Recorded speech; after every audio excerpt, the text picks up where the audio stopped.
안녕하세요. 자, 오늘 두 번째 시간, 원포인트 레슨 두 번째 시간입니다. 오늘은 고조선 그리고 초기 철기국가에 대해서 얘기를 해볼 텐데요.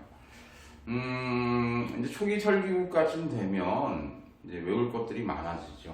그래서 학생들이 또는 뭐 이제 공부하시는 분들께서 초기 철기국가는 굉장히 좀 신경을 좀 쓰셔야 됩니다.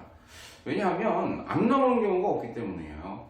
한국사 능력 검정 시험도 마찬가지고, 뭐 내신 시험 문제도 마찬가지고, 수능 시험 문제 당연히 한 문제 이상은 꼭 출제가 됩니다. 저런 뭐 한 문제 이상 출제되긴 좀 어렵다고 보지만 고조선, 그 다음에 초기 철기국가 신경을 좀 쓰셔야 되고, 뭐 여기까지는 그래도 아직 삼국시대의 그 복잡한 과정을 아직 들어가지 않기 때문에 해볼만 하죠. 자, 오늘 고조선 먼저 생각을 좀 해볼게요. 청동기입니다. 청동기 국가죠. 청동기 시대를 바탕으로 해서 우리나라 역사에서 최초로 만들어진 고조선. 그래서 뭐 기원전 2333년에 단군 왕검이 건국했다 라는 사실을 어디서 알아요? 삼국 유사, 제왕운기 뭐 이런 책들에 소개가 되어 있습니다. 고려시대 책들이죠. 고려 후기. 삼국사기 아닙니다. 삼국사기는 김부식이 쓴 고려 중기에.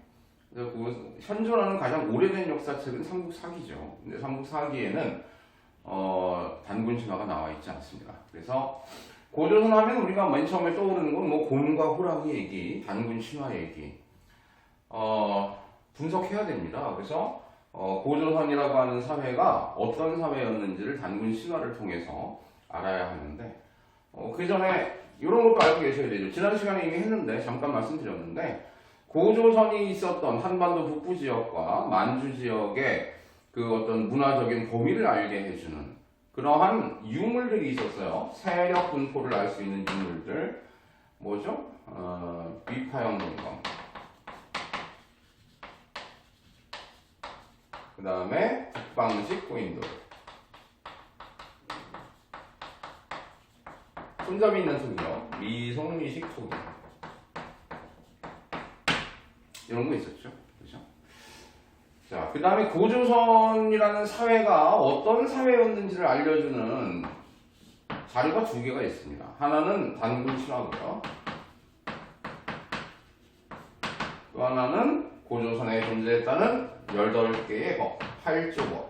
물론 이 8조법 중에는 3개 조항만 남아 있습니다만 뭐 요거를 다 선생님이 분석을 해드리진 않고 자료에 있을 거예요. 하나만 말씀드리면 단군 신화의 마지막 부분에 나오는 그리하여 단군 왕검이 나오게 되는데 단군은 제사장을 의미하고 왕검은 정치적인 지배자, 왕을 의미합니다. 그래서 이 당시 사회가 재정일치 사회구나 라는 것을 알려주는 게 단군 왕검이죠. 8조법에서는 그런 내용은 없어요. 그죠? 이런 거 조심하시면 되고요. 그 다음에 또 하나, 이 고조선에서 여러분들이 가끔 가다가 그냥 지나치는 경우가 있어요. 그래서 시험 문제 풀다가 당황하는 경우 뭐냐면 상, 대부, 장군과 같은 관직이 있었다. 자, 고조선이 청동기 시대 최초의 국가입니다. 그러니까 나라가 굉장히 조직이 호술할 것 같죠? 그렇지 않다는 겁니다. 어느 정도는 상당히 발전되어 있는 조직을 갖춘 국가였다는 거죠. 근데 이걸 공부를 안 하고 넘어가는 경우가 있어요. 그래서 나중에 이거 나오면 이 고조선인지 모르는 경우가 있습니다. 그럼 곤란하죠. 그래서 기억을 좀 하셔야 될 거다. 이렇게 생각이 들고요. 자, 그런데 이렇게 고조선의 내용들 뭐 우리가 공부해야 될 내용들이 있는데 이 중에서 고조선에 관한 내용 중에서 가장 시험에 잘 나오는 내용은 뭐냐 이거죠. 거의 뭐 한국사 능력 시험이라든가 수능 시험에서 거의 고조선에 관해서 문제를 낸다 그러면 80% 이상은 아마 이 내용입니다. 뭐냐면요. 위만 조선에 관한 얘기예요. 그래서 최근에 선생님이 이제 시험 문제를 이렇게 쭉 보다 보면 고조선은 전부 다 위만 조선에 관한 얘기입니다. 어떤 식의 문제인가요? 자, 위만 조선이 세워지는 것은요, 이제 수립되는 것은 진한 교체기, 진나라 한나라 얘기예요. 중국의 진한 교체기 시대에 위만이 무리를 이끌고 우리나라로 넘어옵니다. 고조선으로 넘어왔다는 얘기죠. 위만 무리가 넘어왔어요. 그래서 당시에 고조선의 왕이었던 준왕을 내쫓고 위만이 왕이 됩니다. 그래서 이때부터를 우리가 위만조선이라고 얘기를 해요. 자, 요게 위만 무리가 건너왔다 하는 게 이제 위만이 위만조선이 시작되는 부분이고요. 박스가 들어가. 물어보는 게 이런 식이에요. 그 다음에 이 박스 다음에 뭐가 나오느냐? 위만조선은 결국은 누구에게 망하냐면 한나라죠. 중국의 한나라. 황제 이름은 무제였고요. 한 무제의 공격으로 멸망합니다. 평양성을 지키지 못하고 1년간 항쟁했으나 평양성이 함락되고요. 참고로 이때 왕은 우거왕이라고 해서 위만의 손자인데요. 근데 평양성이 함락되면서 이제 고조선이 멸망하고 이 지역에 한나라가 직접 지배를 하죠. 사군을 설치합니다. 한나라가 군연제를 시행했기 때문에 우리나라를 이제 행정구역에 편입을 시킨 거죠. 만주 땅을. 그래서 한사군을 설치를 해서 우리나라를 직접 지배하기 시작을 하는데, 이렇게 쓰는 이유가요. 보통 이제 우리가 시험 문제 나올 때 이런 식으로 요 사이에 도대체 무슨 일이 있었냐, 이 사이에 들어갈 사실로 옳은 것은 뭐냐 이렇게 물어보거든요. 근데 가만히 생각해 보면 위만이 나라를 만들었고 위만이 이제 나라를 먹었고 그 다음에 위만조선이 멸망하게 되죠. 그러면 요 사이에 있었던 가에 들어갈 사실은 결국은 뭐냐면 위만조선 시대의 특징이 뭐냐 이거예요. 위만조선이 갖고 있는 특징. 근데 이게 많지도 않고 딱 두 가지만 기억하시면 됩니다. 이게 뭐냐면 하나는 진나라 한나라는 이미 중국에서는 철기가 굉장히 활발히 사용이 될 때예요. 그래서 위만이 중국 쪽에서 넘어왔기 때문에 일단 우리 한반도에 철기를 널리 보급해준다 하는 거 하나 기억하시고요. 그 다음 중개무역을 통해서 번성한다. 자, 중개무역 기억하시면 됩니다. 자, 지도 잠깐 보시면 대충 그리면 자, 중국이 지금 한나라예요. 고조선이 이렇게 있겠죠. 그러면 요 남쪽에 우리나라 한반도 남쪽에 이제 뭐 아까 우리가 예전에 마한지남변을 했습니다만 작은 나라들이 있잖아요. 근데 얘네들을 통틀어갖고 이제 진국이라고 해요. 진국. 이 진국들과 한나라가 이제 육로로 사이에 누가 있냐면 고조선이 있는 거야. 그러니까 진과 한 사이에서 고조선이 딱 맞고 얘네들 사이에서 이익을 취하는 거죠. 이런 중개무역을 통해서 번성을 합니다. 그러니까 누가 불만이에요? 한나라가 불만이 있죠. 결국 한나라 무제가 공격해 들어오는 겁니다.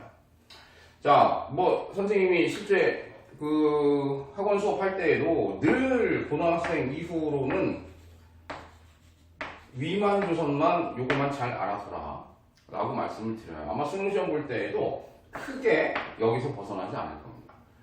요 정도로 해서 고조선을 여러분들이 정리를 하시면 되겠죠. 나머지 상세한 내용들, 뭐 잔군 신화를 통해서 알 수 있는 것, 또 팔조법을 통해서 알 수 있는 것, 혹시 뭐 모르시면 자료 참고하시면 되겠어요. 자, 고조선 얘기는 여기까지 할게요. 물티슈가 아니라 물걸레를 준비했습니다. 환경을 생각해야죠. 계속해서 물티슈를 쓸 수도 없고 물걸레가 훨씬 더 좋은 것 같아요. 다음 진화된 모습을 또 보여드려야 되는데 지금 생각으로는 소리가 좀 울리죠. 그래서 핸드폰용 마이크가 있는데 마이크를 달면 어떻게 될지 궁금합니다. 그래서 핸드폰용 마이크를 구입을 해서 보다 조금 똑똑한 음질을 보여드리기 위해서 좀 생각을 해보고 있어요. 자, 성종기 시대 이제 고조선이 멸망하고 만주 땅이 중국의 지배에 놓이게 됩니다. 그리고 뺏겼죠. 근데 이게 이제 만주 땅이 다시 우리나라의 역사의 무대로 등장하는 것, 철기시대 바로 부여가 등장을 합니다. 송화강 맨 위쪽에 송화강유역에 넓은 평야 지역에 부여가 등장하고 그 부여에서 누가 내려와요? 주몽이 내려와서 고구려를 건국하고 그 다음 또 고구려에서 비주와 온조가 내려와서 백제를 건국하고 고조선이 멸망한 이후에요. 고조선의 유민들은 신라의 토착민들과 합쳐져서 사로국을 만들게 되죠. 그러니까 마한, 진안, 변환에서 진안, 그 진안 쪽으로 고조선의 유민들이 넘어왔던 모양이에요. 일부가. 그래서 고조선과 이 진안 지역의 토착민들이 힘을 합쳐갖고 사로국을 만들게 되고요. 그 사로국이 나중에 신라가 되죠. 그래서 우리가 삼국사기의 기록에 따르면 고구려 백제 신라 중에서는 가장 먼저 생겨난 나라는 신라라고 기록이 나와 있어요. 그게 크게 중요하진 않죠. 근데 어쨌든 그 초기 철기 국가들을 우리가 살펴볼 텐데요. 부여, 고구려. 위에서부터 순서대로 일단 외우시는 건 중요해요. 그 정도도 안 하고 시험 볼 수는 없죠. 자, 마한, 진안, 변환 합쳐갖고 선생님 삼한 이렇게 얘기할게요. 삼한, 마한, 진안, 변환. 지난 시간에 선생님이 삼한, 마한, 진안, 변환 얘기를 안 했는데 아까 얘기를 했던 것 같네요. 어쨌든 부여, 고구려, 옥저동의 마한, 진안, 변환인데 부여는 아까 말씀드렸듯이 그냥 만주 지역이에요. 조금 볼까요? 이렇게 돼 있다고 치면 그죠? 일단 기본적으로 부여는 저 위에 있어요. 저 위에 있고 요 백두산 부근에 굉장히 그 산악 지역이죠. 이쪽 지역에 이제 고구려가 있다고 보는 것이고 그 다음에 우리나라 동해안이 이렇게 꺾어지잖아요. 이쪽 위에가 옥저, 이쪽 밑에가 동해 정도로 보시면 됩니다. 옥저, 동해. 근데 둘 다 이제 바닷가를 중심으로 발전을 했죠. 그러니까 크지 않은 나라들입니다. 여기 지금 원래 함경산맥이 있고 여기 태백산맥이 있고 그러잖아요. 남림산맥이 있고 그러니까 옥저와 동해 같은 경우에는 크지 않은 나라로서도 고구려랑 가깝잖아요. 거의 고구려의 속국 정도로 보시면 되고 그 밑에 마한, 진안, 변환이 있겠죠. 마진, 변 이렇게 있어요. 잘 안 보이시겠지만 지도 자료에다 올려놓겠습니다. 어쨌든 위에서부터 순서가 부여, 고구려, 옥저, 동해, 마한, 진안, 변환이에요. 얘네들을 풍습이나 제천 행사라든가 외우는 건 그냥 달달 외우셔야 돼요. 시험 문제 안 나오는 경우가 없으니까 항상 나와요. 그래서 예를 들어 수능 준비를 하시는 분들 중에서는 수능 고3이라 그러면 내가 시험 전날 이 부분을 잘 기억이 안 난다 그러면 전날 한번 보시고 그 다음에 시험을 봐야죠. 그럼 한 문제 그냥 맞춰요. 근데 이 문제를 틀리면 또 골치 아프죠. 다른 거 다 잘하는데 한국사 때문에 30점이 안 나와서 감점을 당하네 마네 억울합니다. 당연히 맞춰줘야 되는 거예요. 자, 그렇게 풍습들을 다 외우시면 되는데 싹 외우시면 되는데 얘네들 중에서 시험 문제 제일 잘 나오는 건 뭘까요? 전통적으로 시험 문제 잘 나오는 거는 삼한 지역에 있어요. 뭐냐면 부여와 고구려는 오부족 연맹 왕국입니다. 자, 이건 당시로는 선진국이에요. 그러니까 그 전에 우리는 무슨 국가였어요? 청동기 시대 군장 국가였잖아요. 군장 국가였는데 연맹 왕국 단계로 발전한 거예요.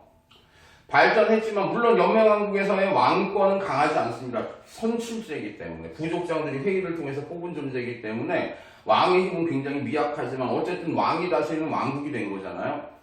그러나 옥저, 동해, 삼한은 전부 다 군장들이 다스려요. 왕이 없다는 거죠. 그러니까 청동기 시대의 초창기 국가의 모습에서 벗어나지 못한 거예요. 그런데 옥저와 동해에서는 군장들을 뭐라고 불렀냐면 읍군이라든가 삼록 이렇게 불렀어요. 그 다음에 삼한 지역의 군장으로 보면 얘네들 이름이 달라요. 신지, 견지, 부래, 읍차 이렇게 부릅니다. 요것들은 조심하셔야 될 부분이에요. 그래서 옥저와 동해는 이렇고 삼한 지역의 군장은 이렇게 불렸으니까 학교 내신 시험이라든가 수능 시험 같은데 이거 바뀌어 있으면 골라내셔야 되죠. 요거 좀 구분을 하시고요. 근데 선생님이 지금 말씀드리려고 하는 건 요게 아니고 요것도 중요한데 삼한의 요 군장이라고 하는 것은 정치적인 지배자죠. 근데 요 외에도 또 하나의 존재인 누가 있습니까? 천군이 있어요. 뭐 하는 애인데요? 제사장. 얘가 다스리는 지역을 뭐라고 합니까? 소도. 이 소도를 알리기 위해서 표시를 해놓는데 그걸 소대라고 하죠. 짝대기 위에 새 이렇게 앉아있는. 그래서 군장이 있고 정치적인 지배자가 있고 종교적인 지배자가 따로 있잖아요. 그래서 우리가 삼한시대에 이르러서 이 시대 여기서부터 제정, 분리 사회가 나타난다. 원래 전통적으로 좀 제일 많이 나오는 거죠. 단군왕검 아까 말씀드렸는데 단군왕검은 재정유치잖아요. 원래 이제 재정유치, 그러니까 왕이 초창기에는 신에 의존해서 또 신을 빙자하여 권력을 행사를 해요. 그러니까 재정유치 사회가 초창기 모습인 거고요. 그 다음에 시간이 지나면서는 이제 정치와 종교는 분리가 됩니다. 근데 우리나라에서 정치와 종교가 처음으로 분리된 것이 이제 사만이고, 뒤에 중앙집권 국가가 되면서 고대 국가, 고구려 백제 신라가 나오면서는 뭐 얘기할 필요도 없이 당연히 재정 분리라고 보시면 됩니다. 그게 당연하기 때문에 안 나오는 거예요, 뒤에는. 그래서 재정 분리 사회가 시작이 되는 거 서만 지역에 제일 시험 문제 잘 나오죠. 자, 그 다음에 두 번째로 시험 문제 잘 나오는 건 뭘까요? 조금 색깔 있는 걸로 할까요? 동해의 풍습이 시험 문제 잘 나옵니다. 항상. 뭐 때문에요? 동해의 풍습 뭐가 있는데요? 책화 써보면 족외혼, 그 다음에 이제 동해의 특산물들이 있어요. 반공, 과하마, 반어피, 짧은 활, 그죠? 궁, 과하마, 뭐 과일 밑에 말이나 뭐 조랑말보다도 하여튼 다리가 짧은 쭈다리 말이에요. 그 다음에 반어피는 바다피 보면 껍데기 뭐 정도. 아까 동해안에 있었던 국가니까. 뭐 이런 것들이 이제 특산품이 있었다는데 뭐 이게 중요한 게 아니고, 책화가 늘 항상 물어보는 시험 문제 중에 하나입니다. 어떤 거냐면 이웃 부족을 함부로 넘어가지 못하게 하는 거죠. 자, 같은 나라예요. 같은 동해국인데 이 안에서 부족들이 여러 개가 있어요. 군장들이 각각 다스리죠. 그렇기 때문에 이웃 부족을 함부로 넘어가지 못합니다. 허락 없이는. 그냥 넘어가면 이제 소나 말로 변상해야 돼요. 그러니까 이게 지금으로 따지면 내가 경기도 사는데, 경기도 김포시잖아요, 여기가. 근데 내가 서울을 방문을 하려고 그럽니다. 뭐 서울에 교보문고를 가려고 해요. 서울특별시장에 허가증이 필요한 거예요. 그냥 갔다가는 벌금 낸다 이거죠. 그러니까 나라의 형태가 굉장히 좀 아직은 이 구려나 고구려에 비해서는 좀 떨어져 있죠. 책화라는 풍습이 동해 거다라는 것 좀 생각을 하시고요. 자, 그 다음에 이제 조금 더 본다면은 옥저와 고구려에서 우리가 조금 생각해 봐야 될 게 결혼 풍습이 있어요. 고구려 같은 경우는 서옥제고, 옥저 같은 경우는 민며느리제인데, 둘 다 결혼 풍습이잖아요. 결혼 풍습. 그죠? 그러니까 둘 다 결혼 풍습이니까 헷갈릴 것 같죠? 헷갈릴 것 같습니다. 그러니까 이거는 시험 문제 나올 수도 있어요. 항상 준비를 하셔야 됩니다. 자, 누가 누구 집에 가는지 생각을 하시면 돼요. 서옥제는 결혼하고 나서 남자가 여자 집, 처가집에 가서 서옥이라고 하는 작은 집을 짓고 애가 클 때까지, 애 낳고 클 때까지 거기서 일해주다가 나중에 가족들을 데리고 자기 집으로 돌아오는 겁니다. 그래서 우리가 서옥제를 일종의 대릴살미제라고 하죠.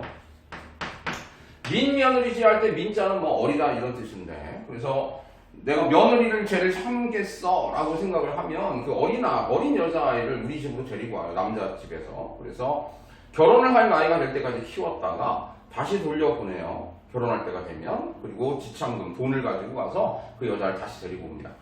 자, 여자가 남자 집에 가서 어렸을 때부터 사는 거예요.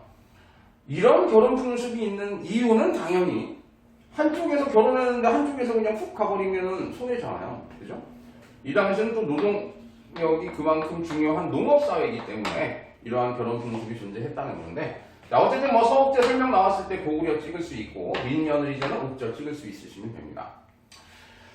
선생님이 이제 자료에다가 사료도 요 관련해갖고 조금 넣어드릴 텐데, 뭐 고조선과 관련된 사료가 몇 개 있겠죠? 아까 팔조법도 있을 거고, 뭐 당군신화도 있고, 부여와 고구려에 관한 사료들이 있어요. 중국 역사책에 기록에 나와 있어요. 근데 웃긴 거는요, 중국 애들은 고구려를 굉장히 싫어합니다. 피해의식인가 보죠. 그죠? 왜냐하면 예로부터 고구려가 굉장히 강했던 나라고, 또 사실 또 고구려가 약탈 경제이기도 해요. 산악지역에 위치하고 있기 때문에 농사가 잘 안 되기 때문에요. 주변 지역을 정복해서 뺏어오지 않으면 먹고 살기 힘든 부족이기 때문에 고구려 입장에서, 중국 입장에서는 고구려가 굉장히 껄끄럽고 또 본인들도 아마 피해를 많이 입었을 것 같아요, 제 생각에. 그건 좀 후세로 넘어오면 뭐 수나라 당나라 같은 엄청난 대제국이 고구려한테 패하잖아요. 고구려가 굉장히 강성한 나라인데, 그래서 어쨌든 간에 이 고구려에 대한 기록이요, 굉장히 극악무도합니다. 초기 철기 시대에 고구려 어떻게 나옵니까? 뭐 노략질하기를 좋아하며 성품이 아주 거지 같고, 얘네들은 뭐 그런 애들이야. 고구려입니다. 반면에 부여는 굉장히 좋게 설명을 해놔요. 뭐 성품이 온순하고 사람들이 착하고 뭐 이런 내용들이 주로 많이 나와 있어요. 그래서 그러한 사유들을 통해서도 이게 부여나 고구려나 어떤 나라인지를 좀 파악을 하셔야 되고, 파악이 됐으면 그 다음에 이제 여러분들이 암기한 내용을 바탕으로 문제를 푸시면 됩니다. 부여의 풍습, 뭐 순장, 껴묵거리, 흰옷을 즐겨 입고, 그 다음에 뭐 형사취수제 이런 것도 있죠. 뭐 여러 가지 이제 풍습들이 나오는데, 그래서 그런 풍습들을 암기하고 있다가 사회에서 내가 어떤 나라인지 파악이 되면 그 다음에 이제 문제를 푸시면 되겠죠. 어쨌든 초기 철기 국가에서 시험 문제 1번은 뭐야? 요거 재정분리 사회가 처음 나타났다. 그 다음 두 번째, 동해의 책파 풍습을 비롯해서 동해가 굉장히 시험 문제 잘 나온다. 그 다음에 이제 부여냐 고구려냐를 가끔 가다가 헷갈리는 경우가 있는데, 그 정도만 조심하시면 초기 철기 시대까지는 별 문제 없이 아마 해결이 될 것 같아요. 그래서 고대 국가 정리를 해보면 맨 처음에 이제 선사시대에 시대 구분하는 문제 하나 있을 거고, 고조선, 초기 철기 국가 여기까지. 뭐 수능 시험이라든가 한국사 시험 능력 검정 시험 같은 경우에서는 이렇게 세 문제 내면 충분하죠. 뭐 뒤에 특히 수능 같은 경우는 20문제밖에 안 되기 때문에 여기가 세 문제가 다 나올지도 모르겠어요. 그죠? 안 나올 수도 있습니다. 다음에는요, 그 삼국시대로 넘어가야 되는데, 삼국시대를 지금 어떤 식으로 공부를 안내를 해드리면 조금 편하게 공부할 수 있으실지 좀 고민하고 있어요. 고구려 백제 신라를 믹스를 해야 될 것인가, 아니면 고구려 쫙, 백제 쫙, 신라 쫙 이렇게 할 건지, 조금 하여튼 뭐 편한 대로, 여러분들이 공부하기 좀 편한 대로 최대한 노력을 좀 해보도록 할게요. 자, 오늘 강의는 여기까지 하겠습니다. 감사합니다.